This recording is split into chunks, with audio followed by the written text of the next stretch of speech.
My sister stood at the head of the attorney's conference table and smiled at me like I was furniture. "Grandma loved you, Madison," Diane said, loud enough for the whole room to hear. "But let's be honest, you were never really in her plans." The attorney shuffled his papers.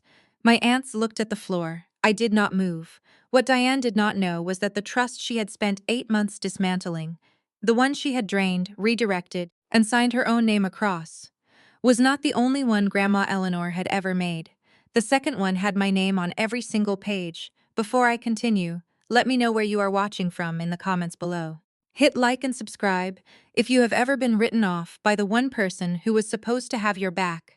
People always assumed Diane and I had a normal sister relationship, the kind where you borrow each other's clothes and argue over the remote and eventually grow into something resembling friends. We did not have that. We never did. Diane is 6 years older than me, and from the time I was old enough to understand what favoritism looked like, I understood that in our family it had a name. She was the one who got the car at 16, the study abroad program at 20, the down payment on her first condo at 26. She was the one my mother called first with good news and last with bad. She was the one Grandma Eleanor would brag about at Christmas dinner, while I sat at the far end of the table and smiled like it didn't register. It registered. But Grandma Eleanor was different with me. That is the part Diane could never quite accept, no matter how many years passed. Eleanor Reed was not a warm woman in the conventional sense. She did not bake cookies or leave notes in your lunchbox. She was sharp, precise, and she respected people who used their minds. My grandfather had been a corporate attorney before he died, and Grandma had spent 40 years watching him work. She understood legal language the way some women understand recipes, intuitively, completely, without needing it explained twice. When I told her at 19 that I wanted to go to law school, she was the only person in the family who did not ask me why. She just said, "Which one?" I ended up at Yukon Law, then clerked for 2 years in probate court in Hartford. By the time I was 28, I had joined a mid-size firm in Stamford that specialized in estate planning and trust administration. I spent my days reading the documents that families fight over after someone dies. I had seen every version of that story, the ones where everyone behaves, and the ones where they don't. I knew which version my family was capable of. Grandma Eleanor knew it too. About 2 years before she got sick, she called me on a Tuesday afternoon. Not a holiday, not a birthday, just a Tuesday. She asked if I could come for tea that weekend alone, without telling anyone. I drove up to the Greenwich house on a Saturday morning in October, and we sat in her back sunroom with the windows cracked and the smell of dead leaves coming through the screen. And she asked me to explain the difference between a revocable trust and an irrevocable one. I walked her through it carefully. Revocable means you can change it, amend it, dissolve it any time while you're alive. It goes through your estate when you die, which means it can be contested, delayed, picked apart. Irrevocable means once it's signed and funded, it's done. The assets transfer out of your name immediately. No one can touch it, not creditors, not a court, not family members with an agenda. She listened without interrupting. When I finished, she poured more tea and said, "And if someone tried to challenge it?" I told her they could try. But a properly executed irrevocable trust, signed when the grantor is of sound mind, with witnesses and notarization and a named trustee, it's about as close to bulletproof as estate law gets. She nodded slowly and looked out at the back garden. "Good," she said. I did not ask her anything else that afternoon. It wasn't my place, and honestly, I think she needed me not to ask. She needed to say what she had said without it becoming a conversation about Diane. Because that's what it would have become, and we both knew it. I drove home thinking about the way she'd said good. Quiet, settled, like something had been confirmed rather than decided. Like the decision had already been made, and she just needed to hear the mechanics from someone she trusted. I filed it away. I went back to work. I handled other people's family estates and tried not to think too hard about my own. Then, 14 months before she died, Grandma Eleanor sent me an email. It was brief. No greeting, no small talk. That was her style. It said, "I met with Edward Calloway at Calloway Notary in Stamford on Thursday. Everything is in order. I am at peace. Don't let your sister rattle you when the time comes. You'll know what to do." I read it 3 times standing in my kitchen at 7 in the morning, with my coffee going cold on the counter. I did not call her. I did not ask what it meant. I saved the email in a folder I labeled simply with her initials, ER, and I let it sit there, the way you keep something precious without taking it out too often. She was diagnosed with early-stage vascular dementia 8 months later. By the time the diagnosis came through, Diane had already begun positioning herself. I watched it happen in real time, and I understood exactly what I was seeing because I had seen it in client families before. The sudden increased presence, the accompanied doctor's appointments, the gentle redirection of mail, the way certain phone calls started going to voicemail and were never returned. Diane moved into the Greenwich house under the stated reason of helping Grandma manage, and within 6 weeks she had become the primary contact for Grandma's bank, her physician, and her original revocable trust attorney. I raised it once carefully with my mother. She told me I was being paranoid. She told me Diane was sacrificing a lot to be there. She told me I should be grateful someone in the family was stepping up. I did not argue. I went back to Stamford, kept my head down, and called Grandma Eleanor every Sunday morning at 9, for as long as she could still hold a conversation. Some weeks she was sharp and funny and asked about my cases. Some weeks she confused me with someone from her past, but she always knew my name. Right up until the last 3 months, she always said my name. Diane never knew about those Sunday calls. There are things you protect quietly, not because you're ashamed, but because you understand that some people will find a way to take anything you let them see. I had learned that early. Grandma Eleanor had taught me, mostly by example. And the last gift she ever gave me, the most important one, she had arranged without saying a word. Grandma Eleanor died on a Wednesday morning in March, just after 6 a.m. Diane called me 40 minutes later, not to grieve, to inform. There was a difference in her voice that I recognized immediately. A kind of low-frequency satisfaction beneath the performed sorrow. The way someone sounds when they have been waiting for a starting gun, and it has finally gone off. "The funeral home is already arranged," she said. "I took care of everything. You don't need to do anything." I thanked her and hung up and sat on the edge of my bed for a long time without moving. I drove up to Greenwich that afternoon. The house felt wrong the moment I stepped inside. Not wrong the way a house feels after someone dies. That particular hollowness you can't prepare for. Wrong in a different way. Organized. Diane organized. The roll-top desk in the study, where Grandma kept her personal papers, had been cleared. The filing cabinet in the corner had a new padlock on it. The bookshelf where Eleanor had kept a small cedar box of photographs, the one I had given her the Christmas I was 11, the one she had told me she wanted me to have someday, was empty. I asked Diane about the box. She was in the kitchen making coffee, and she didn't turn around. "I'm going through everything systematically," she said. "It's a lot to manage. I'll let you know if I find anything of yours." I stood in the doorway and looked at the back of her head and said nothing. That evening, most of the family had gathered. Aunts, cousins, my mother, two of Grandma's oldest friends from the country club. People were sitting in the living room with plates of food somebody had dropped off, and the conversation had that careful, circling quality that happens when no one quite knows what's appropriate to say. Diane stood at the center of it. She was directing, organizing, accepting condolences with a kind of practiced grace that I recognized as performance. She had always been good at performance. At one point, she tapped a spoon against a glass, the way you do at a wedding, and announced that she had already been in contact with Grandma's attorney, that the estate matters were well in hand, and that everyone could rest easy, knowing things were being managed responsibly. She looked at me when she said responsibly. I looked back at her and took a slow sip of water. The next morning I got up early, before anyone else was awake, and went to the study. I was not looking for anything in particular. I think I just wanted to be in a room that had been hers, to stand in the space where she used to read and feel some version of close to her. The cedar box was on the cleared desk. I don't know why Diane had left it there. Maybe she had looked through it and decided the photographs were worthless. Maybe she just hadn't gotten to moving it yet. I picked it up and held it. It was lighter than I remembered. I heard footsteps on the stairs. Diane appeared in the doorway in her robe, and when she saw what was in my hands, her expression shifted. Not dramatically. Diane never did anything dramatically when she could do it coldly instead. "Put that down," she said. "It's Grandma's photographs." I said. "She told me she wanted me to have it. Grandma told a lot of people a lot of things." She walked across the room and took the box from my hands. Not roughly, just firmly, the way you take something from a child. "When the estate is settled, if there's anything designated for you, you'll receive it through the attorney. Until then, nothing leaves this house." I looked at her for a moment. 6 years older, 3 inches taller, And standing in our dead grandmother's study at 7 in the morning, holding a box of photographs like it was leverage, Diane, I said quietly. She just died yesterday. I know when she died, Madison. Her voice was flat. I was here. Were you? There were footsteps in the hallway. My Aunt Ruth appeared, then my mother behind her.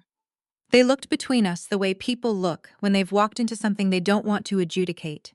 Diane set the cedar box on the high shelf behind the desk, out of my reach, and walked out of the room. My mother gave me a look that said, "Please don't start something," and followed her. I stood in the study alone. The morning light was coming through the curtains. Grandma had always kept half drawn, the same pale yellow curtains that had been there since I was a child. The filing cabinet with the new padlock caught the light, the empty spaces on the desk where her papers used to be. I did not cry. I had cried the night before, alone in my car, in the parking lot of the hotel I was staying at, because Diane had announced, like a scheduling update, that the house was too full and I should find somewhere nearby. I was staying 12 minutes away in a Hampton Inn while my sister slept in our grandmother's bedroom. I took my phone from my pocket and opened the folder labeled ER and read the email one more time. Don't let your sister rattle you when the time comes. You'll know what to do. I put my phone away. I went back to the hotel, ordered room service coffee, and opened my laptop. I had a colleague at the firm, a senior partner named Gerald who had done trust litigation for 30 years. I drafted him a careful, professional email, no emotion, just facts, the timeline, the padlocked cabinet, the cleared desk, the removal of personal items. I asked him if he had bandwidth for a consult, personal matter, discreet. He replied within the hour. He said, "Come in Monday." I closed the laptop and looked out the hotel window at the gray March sky and thought about Grandma Eleanor sitting in her sunroom 2 years ago, looking out at the dead leaves, saying good in that quiet, settled way. She had known. She had known exactly what was coming, and she had done something about it long before any of us were watching. I just had to find out what. I drove back to Stamford on Sunday night with the cedar box still on a shelf in Greenwich and my grandmother 4 days in the ground. The hotel checkout had been awkward in the specific way that things are awkward when you are paying for a room in the town where your family home is, and everyone in your family knows it. My Aunt Ruth had called twice to ask if I was all right. My mother had texted once. A single line that said Diane is under a lot of pressure right now, which was the closest she had come to acknowledging that anything unusual was happening. I did not respond to either of them that night.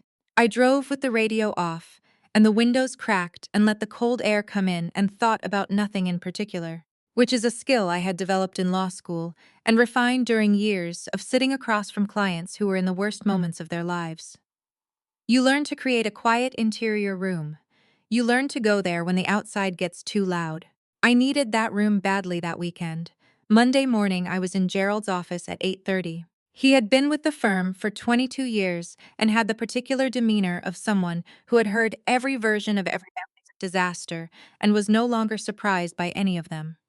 He poured coffee without asking and listened while I laid out the timeline. Grandma's diagnosis, Diane moving in, the redirected mail, the accompanied appointments, the way the original trust attorney had suddenly become Diane's point of contact rather than a neutral party. The cleared desk and the padlocked cabinet, the email from 14 months ago with the name Edward Calloway and the address in Stamford. Gerald did not say anything for a moment after I finished. He turned his coffee cup in a slow circle on his desk, which was what he did when he was thinking. Then he said, "Calloway Notary on Bedford Street?" I said yes. He said, "Edward Calloway has been doing independent trust notarization in this county for 30 years. Very thorough, very private. The kind of practice that doesn't advertise." I said I knew. Gerald looked at me over his glasses. "Madison, does your sister know about this email?" I told him no. I had never shown it to anyone. I had kept it in a folder on a personal email account I used for nothing else. One I had set up specifically to maintain a private channel with Grandma after Diane began managing her communications. Gerald nodded slowly. He said, "You need to go to Calloway's office. Today, if possible. Don't call ahead." I asked why not call ahead. He said, "Because if there is a document there with your name on it, you want to walk in as a private individual, not as an attorney from a firm. You want this to be personal before it is legal. Once it becomes legal, everything accelerates and you lose control of the sequence." I understood what he meant. Sequence matters enormously in estate disputes. Who moves first, who moves quietly, who has already assembled the full picture before the other side realizes a picture is being assembled. These things determine outcomes more reliably than the merits of the case itself. I left the firm at 9:15 and drove to Bedford Street. Callaway Notary occupied the ground floor of a narrow brick building between a dry cleaner and an insurance office. The front window had gold lettering in an old-fashioned font that looked like it had been there since the 80s. A small bell rang when I pushed the door open. The woman at the front desk was in her 60s, reading glasses on a beaded chain, the kind of unhurried competence that belongs to people who have worked in the same office for a very long time. She looked up and asked if she could help me. I told her my name. I told her my grandmother's name. I told her I had reason to believe my grandmother may have executed a document at this office approximately 14 months ago, and that my grandmother had recently passed, and that I was the named party in the communication that had directed me here. The woman looked at me for a moment without expression. Then she said, "Please have a seat." She picked up the phone on her desk and spoke quietly into it with her back half turned. I sat in one of the two chairs against the wall and looked at the framed certificates and the small potted fern on the windowsill and concentrated on keeping my breathing even. 3 minutes later, a door opened at the back of the office, and a man in his late 60s came out, trim, careful, silver-haired. He shook my hand and said he was Edward Callaway and asked me to come through. We sat in his office, which was small and smelled like old paper and coffee, and he asked me two questions. He asked to confirm my full legal name. Then he asked me if I could show him a government-issued ID. I handed him my driver's license. He looked at it, looked at me. Then he opened the bottom drawer of his filing cabinet and removed a sealed envelope. My name was written on the front in Grandma Eleanor's handwriting, the careful, precise cursive she had used her entire life, the one I had seen on birthday cards and grocery lists, and the notes she used to leave in the books she gave me. He placed it on the desk in front of me. "Your grandmother was very clear about her intentions," he said. "She executed this document on January 14th of last year. I can confirm that she arrived alone, that she was oriented, articulate, and fully aware of the nature and consequences of what she was signing. We had two independent witnesses. The notarization is complete, and on record with this office. I looked at the envelope with my name on it. She also left a letter," he said. Inside, along with the trust document itself, I picked up the envelope. It was lighter than I expected, and heavier than anything I had ever held. I did not open it in his office. I thanked Edward Callaway, shook his hand, walked back to my car, and sat in the driver's seat with the envelope in my lap for a long time. The dry cleaner next door had a hand-lettered sign in the window advertising same-day service. A woman walked past with a stroller. A cloud moved across the sun, and the street went briefly gray. I opened the envelope. The letter was 2 pages, handwritten, in Grandma Eleanor's careful cursive on her personal stationery, the cream-colored paper with the small navy monogram at the top that she had used for as long as I could remember. The kind of stationery you order once and keep for 30 years because you bought enough to last. I read it twice in the car before I let myself look at the trust document underneath. She had written it plainly, the way she did everything. No preamble, no sentiment wasted. She opened by saying that if I was reading this, she was gone, and that she hoped I had not been waiting too long to find it. She said she had given me the name of Callaway's office in an email, rather than telling me directly, because she had become aware, in the last year, that her phone calls and some of her mail were being monitored more closely than she was comfortable with. She did not use Diane's name in that sentence. She did not need to. She wrote that she had consulted with Edward Callaway independently, without using her regular estate attorney. Because her regular estate attorney had become, in her words, more accessible to certain family members than I consider appropriate for someone in a fiduciary role. She had paid Callaway's fee in cash, from a personal account Diane did not know existed, opened at a credit union in Norwalk 11 years earlier. Then she wrote this, and I have memorized it word for word because I have read it so many times since. I am not a sentimental woman, Madison, and I will not pretend otherwise at this late stage. But I want you to know that I have watched you for 32 years, and I have never once been disappointed. You came to me 2 years ago and explained the law clearly and without agenda, when you could have used that conversation to position yourself. You didn't. That told me everything I needed to know about who you are. The trust below is not a reward. It is a correction. I am sorry it has to work this way. I sat with that paragraph for a long time. A correction. That was exactly the right word. Not a prize, not favoritism in reverse. A correction. The kind a careful woman makes when she has seen clearly what is happening and has decided to do something about it while she still can.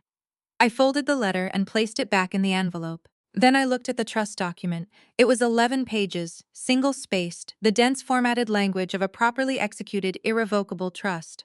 The kind I read professionally, the kind I had explained to dozens of clients, the kind I could parse in my sleep. I read it the way I read client documents, methodically, top to bottom, looking for gaps or vulnerabilities. There were none.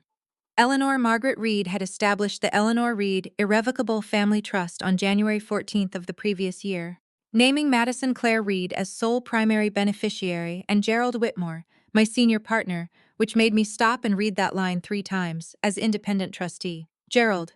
She had called Gerald's office directly, without telling me. She had vetted him herself. The trust held the following assets: the Greenwich estate and its 4 acres, valued at approximately $1.4 million at time of execution, a brokerage account at Fidelity containing $618,000 in index funds and municipal bonds, a separate savings account at the Norwalk Credit Union holding $284,000.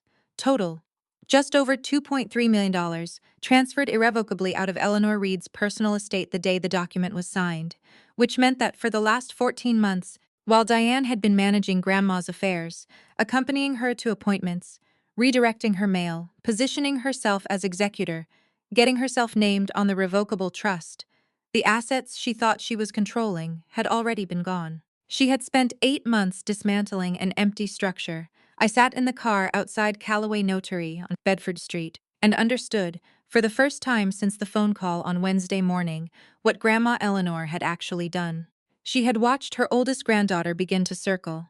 She had assessed the situation with the same cold precision she had applied to everything in her life. And then, quietly, without drama, without confrontation, she had moved everything that mattered to somewhere Diane could not reach it. And she had done it 14 months before anyone knew she was sick enough to be worth circling. The timing was not accidental. It was deliberate. She had executed the trust while she was unquestionably competent, leaving no window for a capacity challenge. She had used an independent notary with no ties to the family.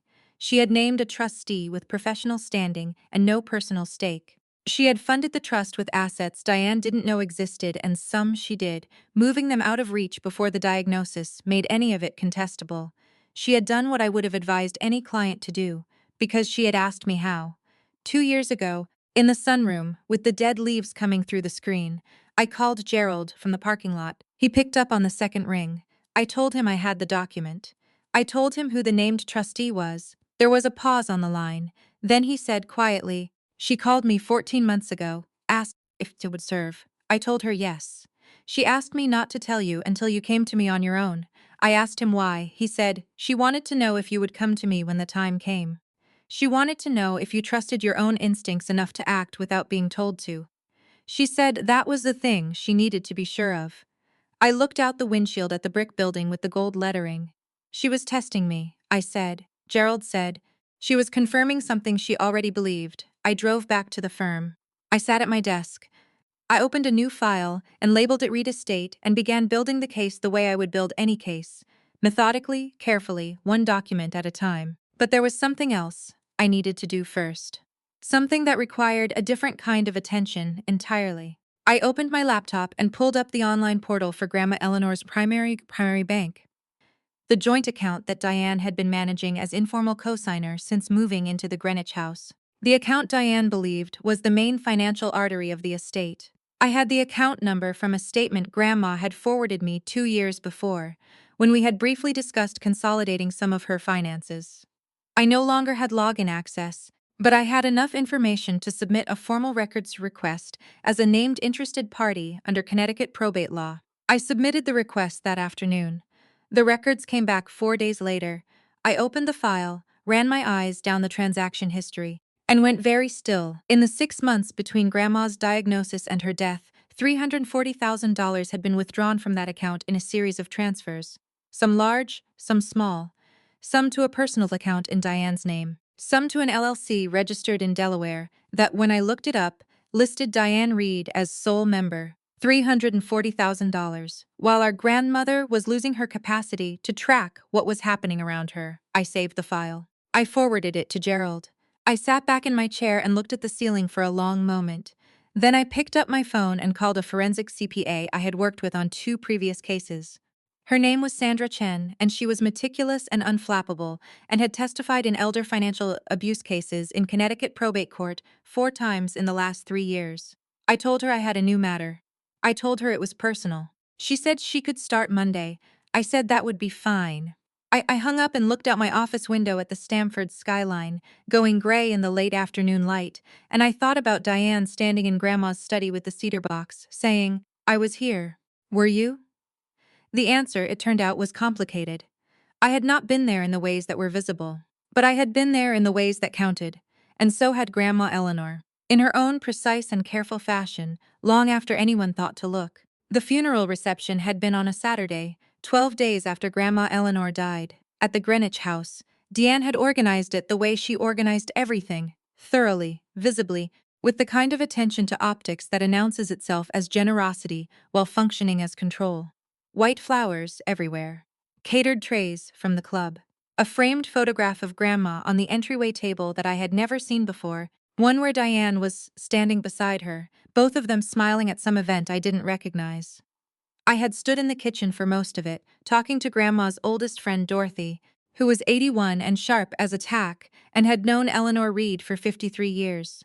Dorothy had held my hand and told me that Eleanor talked about me constantly in the last year, that she told Dorothy I was the one who understood her, that she had said, more than once, that she was not worried about Madison. I held on to that. Dane had not spoken to me directly during the reception. She moved through the rooms with a kind of hostess authority that made it clear, without a word being said, whose house this was now. When our eyes met across the living room, she gave me a small, composed smile. The kind that contains a message. I smiled back. Mine contained one too. That was 3 weeks ago. Now it was a Tuesday morning in April, and I was sitting at my kitchen table in Stamford with coffee going cold beside my laptop when my phone rang. Unknown number, Connecticut area code. It was a paralegal from a law firm in New Haven I had never heard of. She informed me, in the practiced neutral tone of someone delivering news they know will land badly, that she was calling on behalf of Hargrove and Associates, retained by Ms. Diane Reed, in the matter of the Eleanor Reed estate. She said that her client wished to resolve estate matters efficiently and had authorized the firm to reach out directly. Then she told me that Diane was requesting I sign a formal waiver of interest in the Eleanor Reed estate, relinquishing any and all claims to assets, property, or distributions. I wrote down the firm's name and number. I said I would be in touch. I hung up and sat very still for a moment. Then I went to my office and pulled up everything I had on Hargrove and Associates. Mid-sized firm, mostly civil litigation, one partner with a background in probate, competent but not specialized. Diane had hired them quickly, which meant she had hired them without extensive research, which meant she was moving fast because she was feeling pressure she didn't fully understand yet. That was useful information. 2 days later, a letter arrived by certified mail. It was 4 pages on Hargrove letterhead, formal and dense, outlining Diane's position as executor of the Eleanor Reed estate and her authority over all estate assets pending probate. It stated that Madison Clare Reed had no documented claim to any specific assets of the estate. It requested that I sign the enclosed waiver within 30 days. It also contained, on the 3rd page, a paragraph that I read 3 times.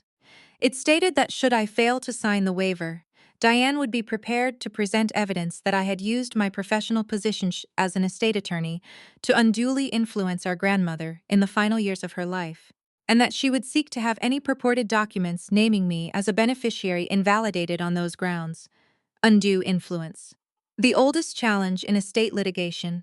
I set the letter down on my desk and looked at it for a moment.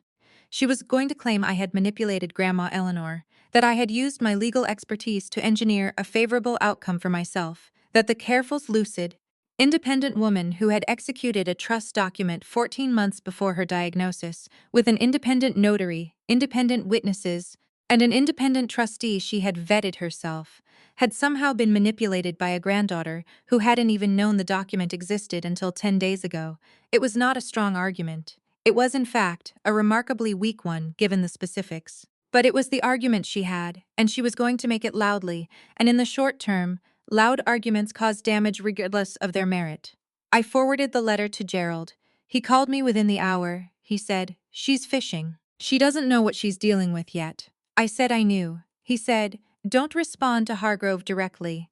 I'll handle the formal correspondence. You focus on the Chen report." Sandra Chen had been working for 2 weeks by then. She was thorough in the way that good forensic accountants are thorough.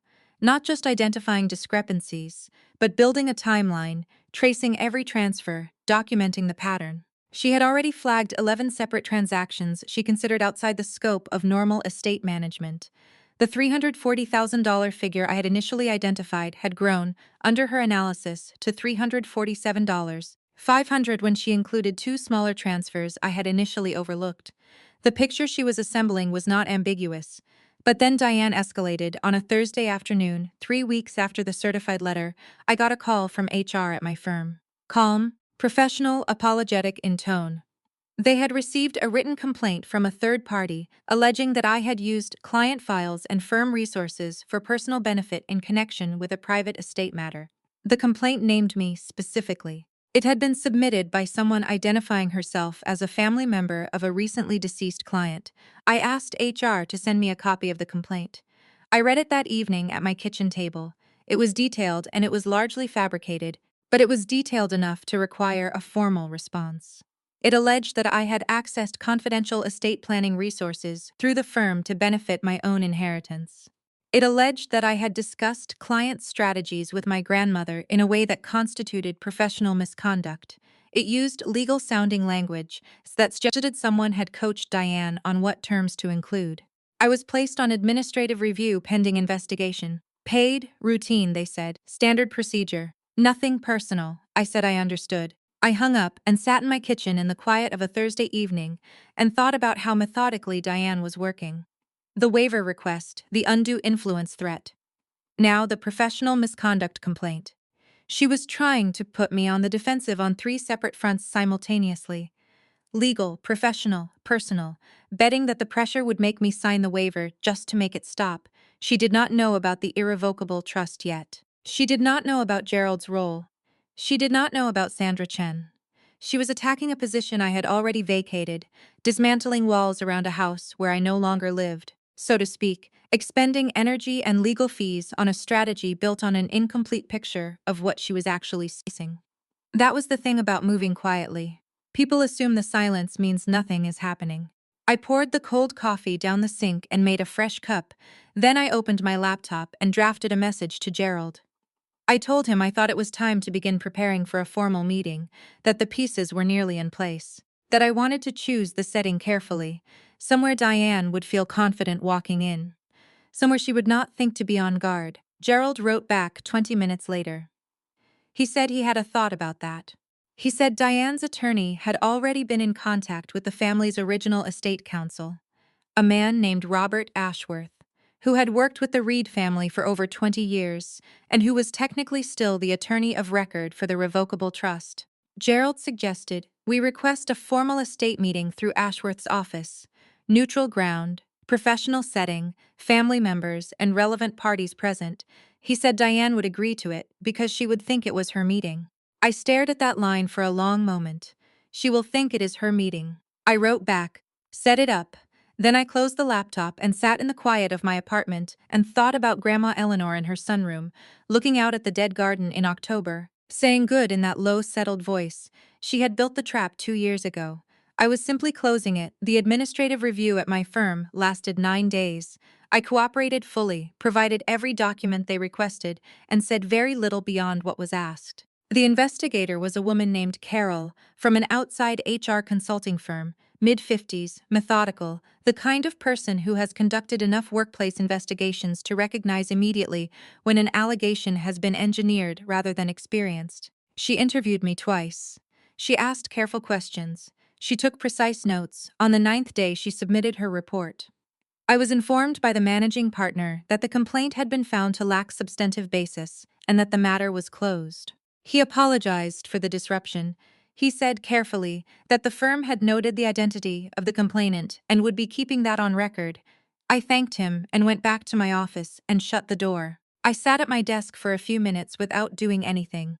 Not relieved, exactly. I had never seriously believed the complaint would go anywhere, because there was nothing real underneath it. But there is a particular kind of exhaustion that comes from having to defend yourself against something you didn't do, even when you know you'll be cleared.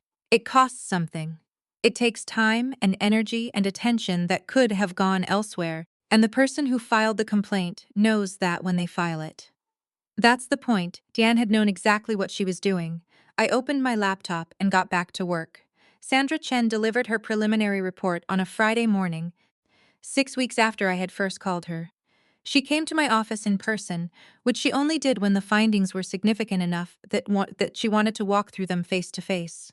She set her laptop on my desk and opened a spreadsheet that was 43 rows long. She walked me through it methodically. The $347,500 in withdrawals broke down into 4 categories.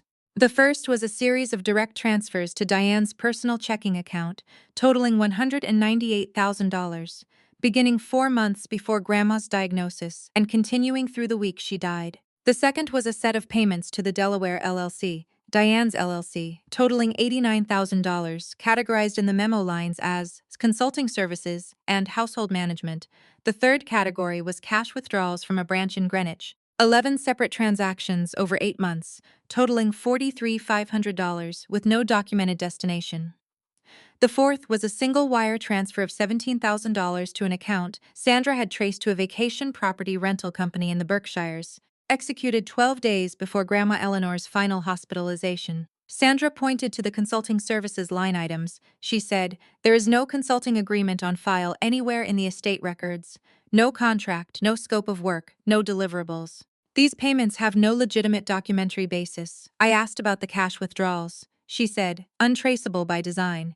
But the pattern, amount, frequency, branch location, is consistent with what I've seen in other elder financial abuse cases. Small enough individually to avoid automatic flags, frequent enough to add up." I asked her if she was prepared to testify. She looked at me with the calm expression of someone who has testified in court many times and found it unremarkable. She said, "Yes. Whenever you need me." I thanked her and walked her out and came back and sat down and looked at the spreadsheet on my screen for a long time. $347,000.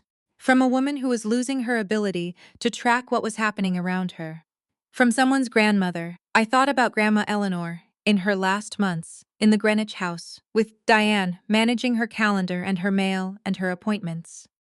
I thought about the Sunday morning phone calls, the ones where some weeks she was sharp and some weeks she was confused. I thought about whether she had known, in those last months, what was happening to her accounts. Whether she had been aware and unable to stop it, or whether she had already been too far gone to track it. I thought about the email she had sent 14 months before she died. She had known what was coming. She had moved everything she could move, protected everything she could protect. But she couldn't protect the joint account, because closing it would have been noticed. So she had left it. A kind of deliberate sacrifice, I thought. Something for Diane to find and drain. While the real assets sat quietly in a trust Diane didn't know existed, she had anticipated this too. I closed the spreadsheet and opened a new document. It took me the better part of that Friday afternoon and most of Saturday morning to draft what I needed to draft. When I was done, I sent it to Gerald for review. He came back to me Sunday evening with 3 minor edits and a note at the bottom that said, "This is thorough. She won't see it coming." On Monday, I filed a formal records preservation demand with Grandma's bank, preventing the destruction or alteration of any account records for the preceding 24 months.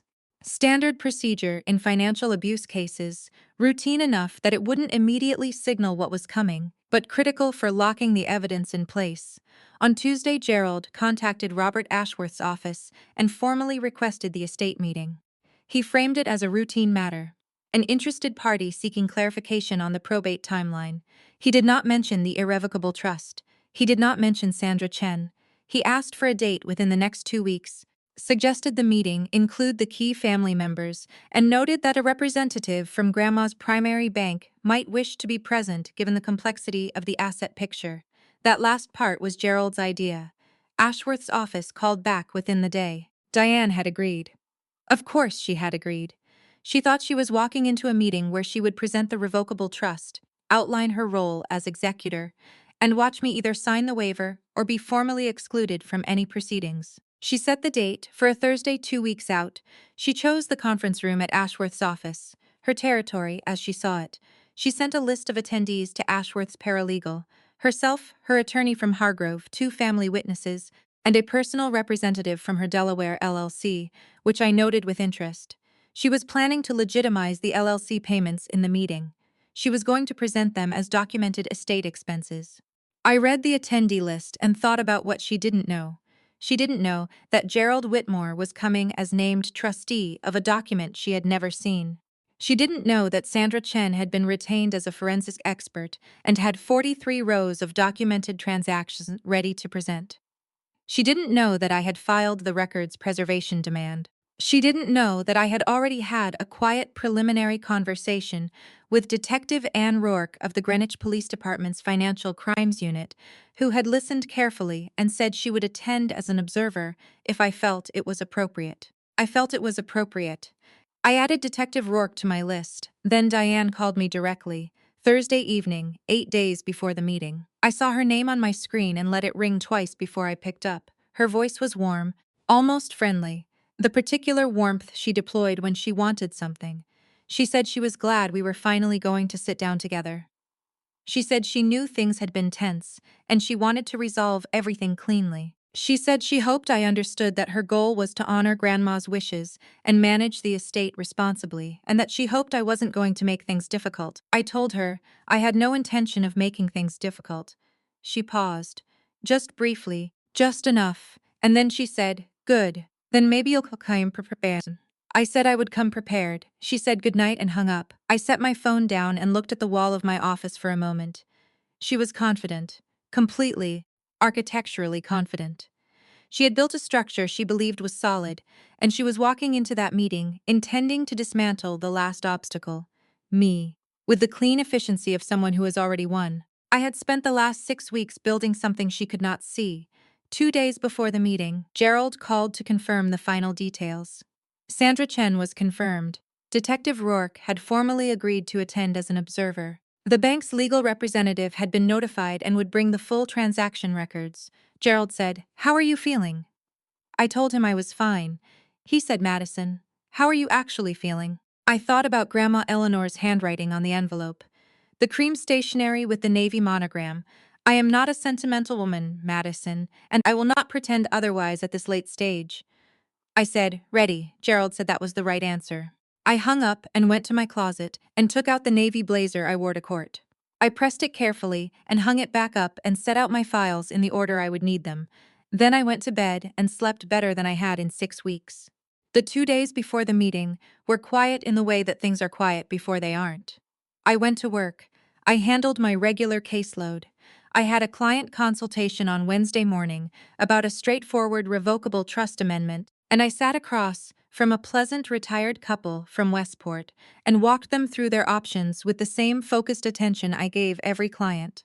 Because that is what the work requires, and because frankly the normalcy of it helped me more than anything else could have that week. Sandra Chen sent me the final version of her report on Wednesday afternoon. Bound, tabbed, 61 pages including exhibits. She had added 7 additional rows to the spreadsheet since the preliminary version, bringing the total documented figure to $351,200. She had also included a 3-page summary at the front written in plain language, the kind designed for a room that might contain people without financial backgrounds.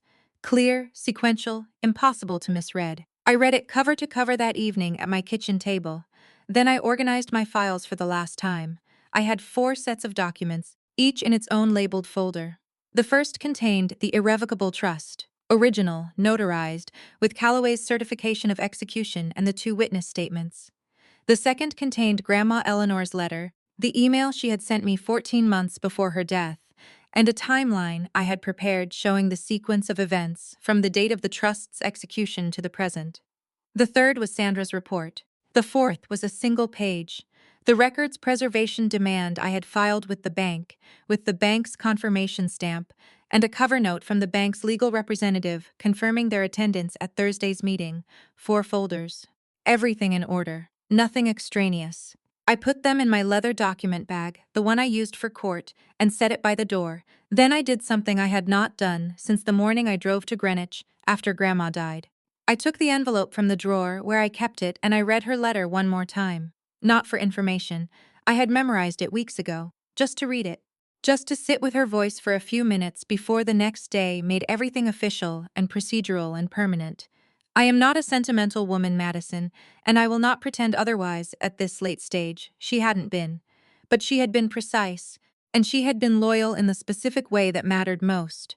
Not the easy, visible loyalty of holidays and phone calls, but the hard structural loyalty of someone who sees clearly and acts accordingly. I folded the letter, put it back in the envelope, put the envelope back in the drawer. I went to bed. Thursday morning, I was up at 5:30. I showered, dressed, put on the navy blazer. I made coffee and drank it standing at the kitchen window, watching the early light come up over the rooftops. The city was quiet at that hour. A delivery truck moved slowly down the block. A woman walked a dog. I drove to Ashworth's office and arrived 20 minutes early. Gerald was already in the parking lot, sitting in his car. He got out when he saw me, and we stood together for a moment in the cool April air without saying much. He was dressed in his good charcoal suit, the one he wore for court. He had his own document bag, thicker than mine. He said, "Ready?" I said yes. We went inside together. Robert Ashworth's conference room was on the second floor. A long rectangular room with a mahogany table, 8 chairs, a credenza along one wall with a coffee setup, and windows overlooking a small parking area. Ashworth himself was already there, a compact man in his 60s whom I had met once years before at a bar association event. He greeted me carefully, the way people greet someone when they are not entirely sure which side of a situation they should be on. Sandra Chen arrived at 8:50, efficient and composed, a slim briefcase under her arm. She sat up at the far end of the table without ceremony. The bank's legal representative, a man named Philip Garrett whom I had spoken with by phone, arrived at 8:55. He had a banker's box of records, which he placed on the credenza. Detective Anne Rourke arrived at 8:58. She was in plain clothes, gray jacket, dark slacks, and she took a seat along the wall rather than at the table. A positioning that would not be immediately apparent to someone entering the room for the first time. Diane arrived at 9:04. She came in with her attorney from Hargrove, a man named Curtis Webb. Trim and confident, carrying a briefcase that looked expensive. Behind them were 2 family witnesses, our cousin Jennifer and our uncle Paul, both of whom had always deferred to Diane in family matters. Behind them was a woman I didn't recognize whom I later identified as the registered agent for Diane's Delaware LLC. Diane scanned the room when she entered. Her eyes moved across the table, registered Gerald, registered Sandra, registered Philip Garrett and his banker's box, registered me. She did not look at Detective Rourke along the wall. She sat down across from me and folded her hands on the table and smiled with the precise, controlled confidence of someone who believes they have already won. Curtis Webb opened his briefcase and produced a copy of the revocable trust and a copy of the waiver he wanted me to sign. He set them on the table in front of him and said he was glad everyone could be here and that he hoped they could resolve this efficiently. Robert Ashworth said he appreciated everyone's presence and suggested they begin with a review of the estate's known assets. Webb nodded and began to speak. He outlined Grandma Eleanor's revocable trust, its terms, its beneficiaries, Diane's role as named executor. He described the estate's assets as he understood them. The Greenwich property, the primary bank accounts, some personal effects. He stated that the total estate value was approximately $340,000, a figure that made Gerald glance at me sideways, and that I noted Philip Garrett also registered with a slight tension around his eyes. Webb said that in light of this asset picture, he hoped Madison would see that the most productive path forward was the waiver, which would allow probate to proceed cleanly. He slid a copy of the waiver across the table toward me. I looked at it. Then I looked at Diane. She was watching me with that composed expression, the one I had seen my entire life, certain, patient, faintly superior. She was waiting for me to pick up the pen. She had been waiting for this moment for weeks, maybe longer. The moment when Madison, as always, quietly stepped aside. I placed my hand flat on the waiver without picking it up. I said, "Before we discuss the revocable trust, I'd like to introduce Gerald Whitmore." Webb looked at Gerald. "We're aware Mr. Whitmore is Ms. Reed's personal attorney," Gerald said pleasantly. "I'm not here as her attorney today. I'm here as the named trustee of the Eleanor Reed Irrevocable Family Trust." Executed January 14th of last year. The room went very still. I opened my first folder and placed the trust document on the table. 11 pages, notarized, certified, tabbed. I slid a copy across to Webb and set one in front of Robert Ashworth.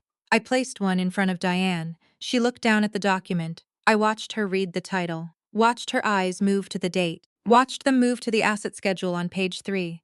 The Greenwich estate, the Fidelity account, the Norwalk Credit Union account. Watched her do the arithmetic. Her face did not collapse. Diane was too controlled for that. But something shifted beneath the surface of it. A kind of structural adjustment, the way a building looks the same from the outside, in the seconds after something load-bearing has given way. Curtis Webb picked up his copy and began reading quickly. His jaw tightened. I opened my second folder. I said, I'd also like to introduce Sandra Chen, forensic CPA, who has been retained to review the transaction history of Grandma Eleanor's primary account for the 24 months preceding her death. Sandra opened her briefcase and placed copies of her report in front of every person at the table. 61 pages. Tabbed. The plain language summary on top. Diane looked up from the trust document and looked at Sandra's report and then looked at me. For the first time in my life, I saw something in my sister's eyes that I had never seen there before. It was not anger. It was not defiance. It was the specific, unambiguous expression of someone who has just understood, fully and irreversibly, that they have walked into the wrong room. The silence in that conference room lasted long enough to become its own kind of statement. Curtis Webb broke it first. He was a professional, and professionals fill silence. It is almost reflexive, a trained response to the particular discomfort of a room that has shifted without warning. He said, in a measured tone, that he would need time to review the documents before any further discussion could proceed. Gerald said pleasantly.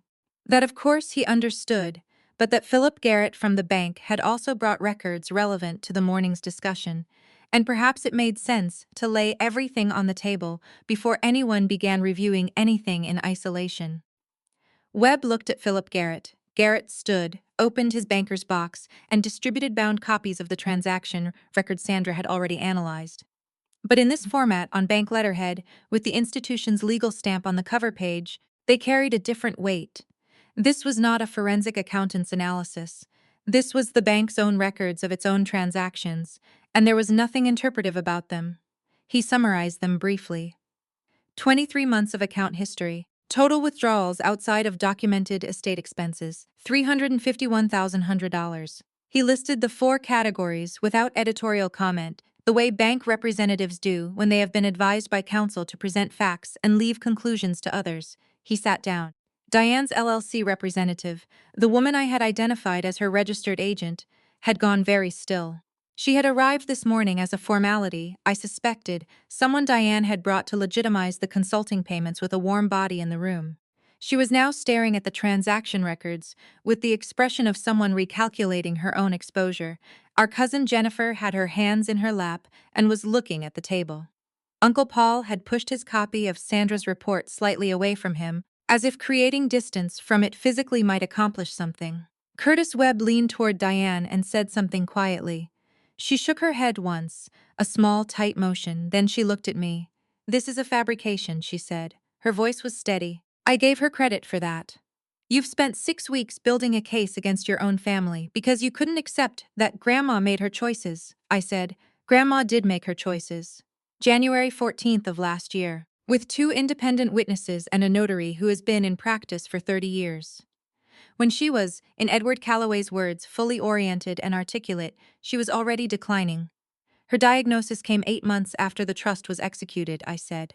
I have the medical records. Gerald has the medical records.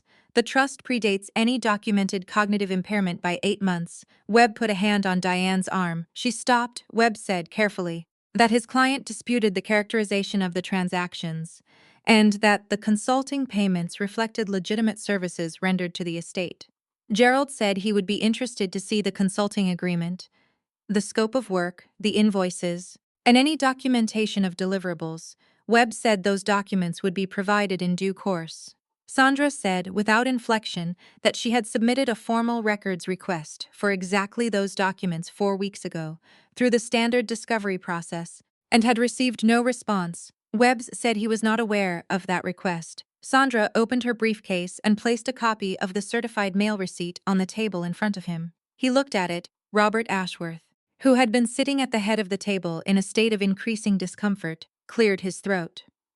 He said he wanted to note, for the record, that the irrevocable trust appeared to have been executed properly and that its existence materially changed the asset picture of the estate.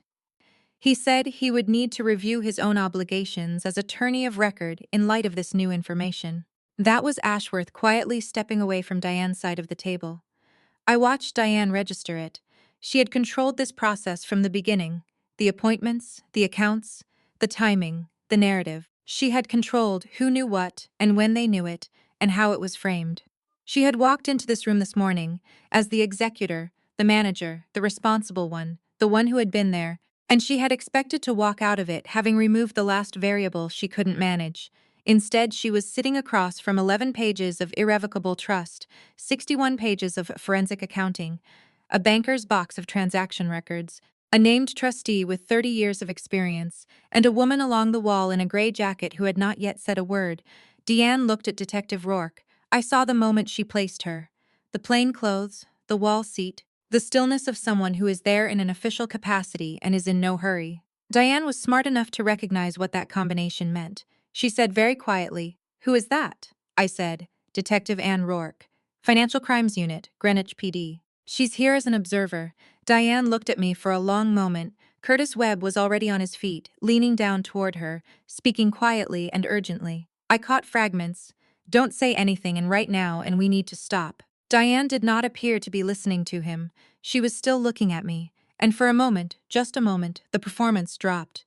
The composure, the control, the 6 years of seniority and golden child certainty. It dropped the way a curtain drops, all at once, and what was underneath it was something I had not expected. She looked exhausted, not guilty, not frightened. Those would come later. In that specific moment, she looked like someone who had been holding something very heavy for a very long time and had just been told they could not put it down. I did not feel triumphant. I want to be honest about that. Sitting across from my sister in that conference room, with the April light coming through the windows and the documents spread across the mahogany table, I did not feel the satisfaction I might have expected. I felt something quieter and sadder and more complicated than satisfaction. I felt the loss of something that had never quite existed, the version of a sister relationship that I had, somewhere underneath everything, always wanted and never had. I felt Grandma Eleanor in the room with us, her precise, careful presence, the navy monogram on cream paper. I felt the weight of a family that had made its choices long before this morning. Then Webb straightened up and said formally that his client would not be making any further statements and that he was requesting a recess to consult, privately. Gerald said that was entirely reasonable. Ashworth said he would step out and give them the room. People began to move. Webb was speaking into his phone. Jennifer and Paul gathered their copies of the documents with the careful movements of people who want to appear uninvolved. The LLC representative had already stood and was moving toward the door. Detective Rourke stood. She crossed the room to where Diane was sitting and introduced herself quietly and handed her a card. She said she would be following up in the coming days regarding certain transactions that had been flagged in the bank records, and that Diane was welcome to have her attorney present for that conversation. Diane took the card. She did not look at it. Rourke walked out. I gathered my folders and placed them back in my document bag with the same methodical care I had used, putting them in the night before. I capped my pen. I straightened the stack of papers in front of me. Gerald appeared at my shoulder and said quietly, "We're done here for today." I nodded. I stood, picked up my bag and walked toward the door. As I passed Diane, I stopped. I don't entirely know why. I had not planned to stop, but I did, and I stood beside her chair for a moment, and I looked at her. This woman who had taken the cedar box and emptied the accounts and filed the complaint and sent the waiver. And I said the only thing I could think of that was both true and worth saying. I said, "She loved you too, Diane. She just knew you." Diane did not respond. I walked out of the conference room, down the stairs, and out into the April morning. The parking lot was bright and cold and ordinary. Gerald came out behind me and we stood beside our cars, and he said nothing. Which was the right thing. After a minute he said, "You did well in there." I said I didn't feel like I did anything. I felt like Grandma Eleanor did everything. He considered that and said, Then you did well by her. I got in my car.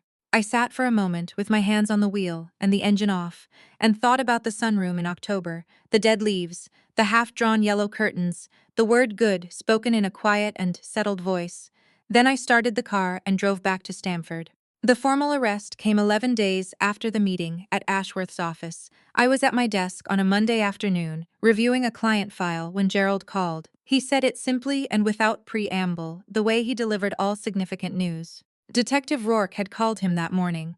Diane had been taken into custody at the Greenwich house at approximately 10 a.m. She had been charged with 1 count of elder financial abuse, 1 count of theft by unlawful taking, and 1 count of fraudulent transfer of assets. All felony charges under Connecticut statute. I set my pen down. I said, was she alone? He said her attorney had been present, that Webb had apparently been called the night before, which meant Diane had known it was coming, or at least suspected. He said she had been processed and released on a $75,000 bond within 4 hours.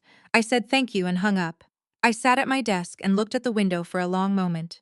Outside, Stamford went about its ordinary Monday. Traffic, pedestrians, the flat spring sky doing nothing in particular.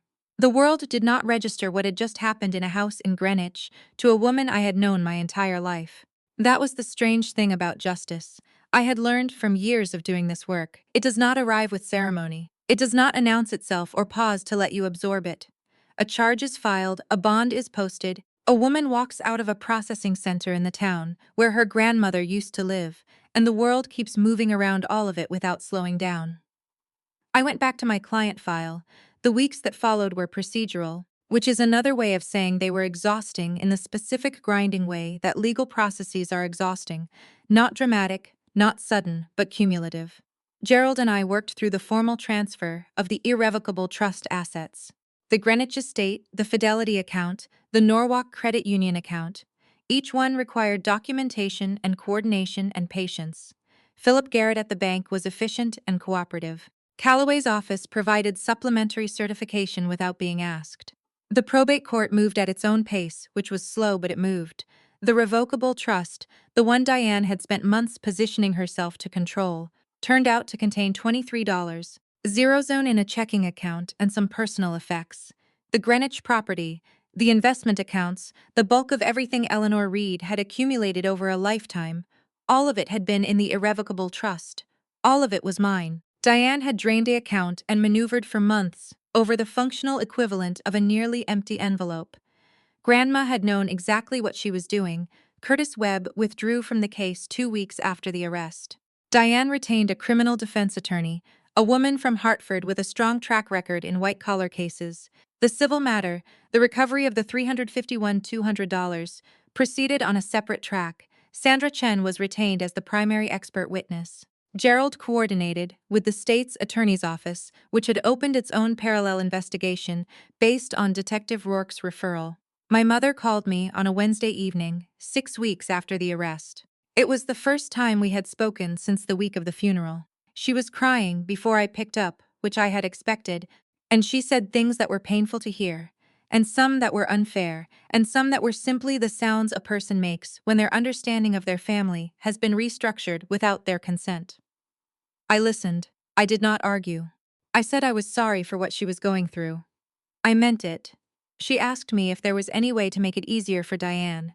I told her gently that what happened to Diane now was between Diane and the state of Connecticut, and that there was nothing I could do to change it, even if I wanted to. She said, "You could drop the civil suit." I said, "Mom, that money belonged to Grandma." She went quiet for a moment, then she said, in a smaller voice, "I know." We stayed on the phone for a few more minutes without saying much. Before she hung up, she said she loved me. I told her I loved her too. Both things were true, and both things were insufficient, which is often how it is with family. I put the phone down and sat in my apartment in the particular silence of someone who has done the right thing and found that doing the right thing does not make you feel the way you hoped it would. It makes you feel real. Present. Accountable. But not light. Never as light as you imagined. The criminal case resolved 4 months after the arrest. Diane's attorney negotiated a plea agreement with the state's attorney's office. Diane pleaded guilty to 1 count of elder financial abuse and 1 count of fraudulent transfer. The theft charge was dropped as part of the agreement.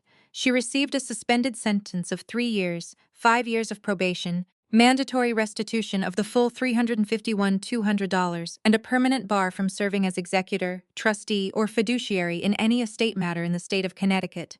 She would not go to prison. I had known that was likely from early on. First-time offenders, in white-collar cases, rarely do, absent extraordinary circumstances or a judge in a particular mood.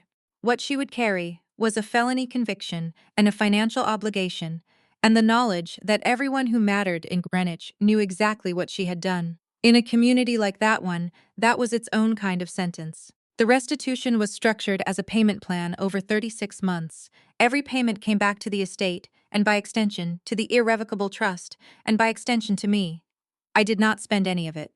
I put it in a separate account and left it there while I decided what to do with it, because I knew from the beginning that it could not simply be folded into my own finances without feeling wrong. In some way, I couldn't quite articulate. The day the plea agreement was signed, I drove to Greenwich, not to the house, not yet, though the estate transfer was nearly complete and it would formally become mine within weeks. I drove to the cemetery where Grandma Eleanor was buried, in the old section near the stone wall where the Reed family plot had been for 4 generations. I parked and walked across the grass, which was dry from the summer heat by then, and I stood at her headstone for a while. I did not say anything out loud. That would have felt performative, and she had not been a performative woman. I just stood there in the afternoon light and thought about the sunroom, and the cream stationery, and the word good, and the 11 pages of an irrevocable trust that had been sitting in a notary's filing cabinet for 14 months, waiting for the moment it would matter. She had done all of this for me, not as a reward, as a correction. And I understood, standing there in the dry summer grass, that the greatest thing she had left me was not the estate, or the accounts, or the Greenwich house, with its 4 acres and its yellow curtains. It was the evidence, irrefutable, documented, witnessed, that she had seen me clearly and found me worth protecting. That was the thing Diane could never take, the thing no document, no waiver, no complaint filed with HR could have touched. I stood there until the light shifted. Then I walked back to my car. Diane's car was parked at the far end of the cemetery lot, a silver sedan I recognized from family events. She was sitting in it, alone. We looked at each other across the distance of the parking lot for a moment. She did not get out. I did not go to her. I drove home. 6 months after the plea agreement was signed, I moved into the Greenwich house. I want to be honest about that decision, because it surprised even me. I had spent the months following the estate transfer going back and forth about it. Whether to sell, whether to rent it, whether the practical weight of maintaining a 4-acre property in one of the most expensive zip codes in Connecticut was something I actually wanted at 32, alone, with a full-time legal practice in Stamford. I had made spreadsheets. I had consulted a real estate attorney. I had walked through the house 3 times with a broker who gave me numbers that made my eyes water. And then, one Saturday morning in October, almost exactly 2 years after the afternoon, I had sat with Grandma Eleanor in the sunroom and explained the difference between a revocable and an irrevocable trust. I drove up to Greenwich and let myself in with the key that had been transferred to me with the deed, and I walked through the empty rooms alone. The yellow curtains were still in the study, half drawn, the way she always kept them. I stood in the sunroom and looked out at the back garden, which had gone fully wild in the months the house had sat empty. The hedges overgrown, the perennial beds collapsed, the stone path barely visible under a season's worth of growth. It was October, so everything was dying in the particular beautiful way that October allows, the colors unreasonable and brief. I stood there for a long time, then I called the broker and told her I was taking the house off the market. I moved in 6 weeks later, with 2 carloads of things from my Stamford apartment and a list of repairs and renovations, long enough to occupy a contractor for most of the following year. I kept Grandma's furniture in the rooms where it had always been. I had the garden cleared and replanted by a landscape company in the spring, keeping the bones of what she had designed and restoring what had been lost. I found the cedar box in the back of a closet.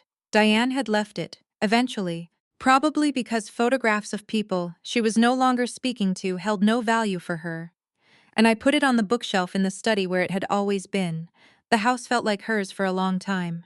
Slowly, without my noticing exactly when it happened, it began to feel like mine too. The Eleanor Reed Memorial Scholarship launched 8 months after I moved in. It had taken that long to structure it properly. I had been determined to do it right, with appropriate legal scaffolding and a selection committee and criteria that would last beyond my own involvement in it. The scholarship was funded from the restitution payments, every dollar of the $351,200 Diane had taken, plus a contribution from my own resources that brought the endowment to an even $500,000. It was administered through the University of Connecticut School of Law and awarded annually to a first-generation law student demonstrating financial need and academic excellence. The first recipient was a 23-year-old woman from Bridgeport, whose mother had immigrated from Guatemala and who wanted to practice immigration law.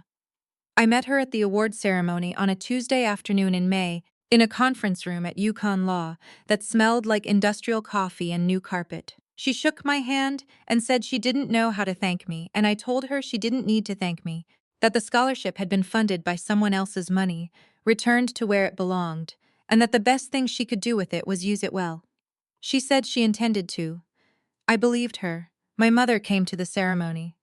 We had been rebuilding carefully, slowly, in the way you rebuild something that has been structurally compromised. Not by pretending the damage didn't happen, but by being honest about what needs reinforcement and taking the time to do it properly. She had begun therapy in the months following Diane's plea.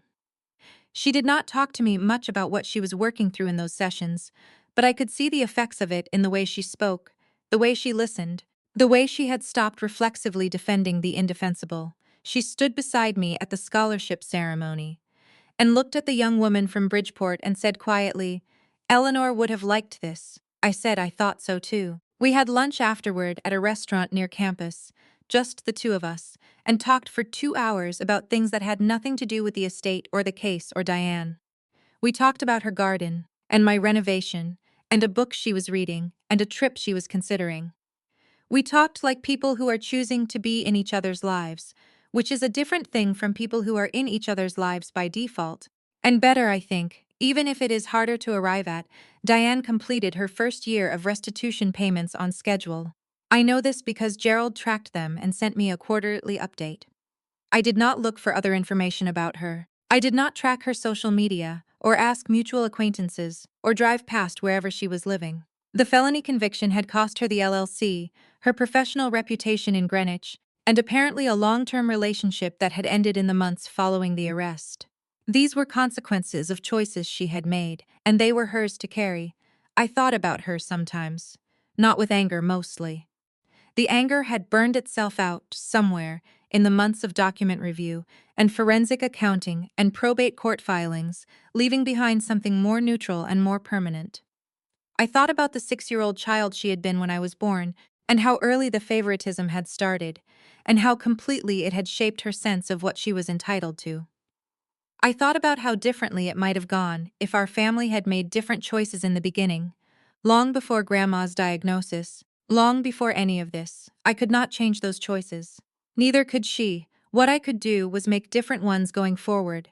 On a Sunday morning in March, exactly 2 years after Grandma Eleanor died, I sat in the sunroom with coffee and the early light coming through the windows.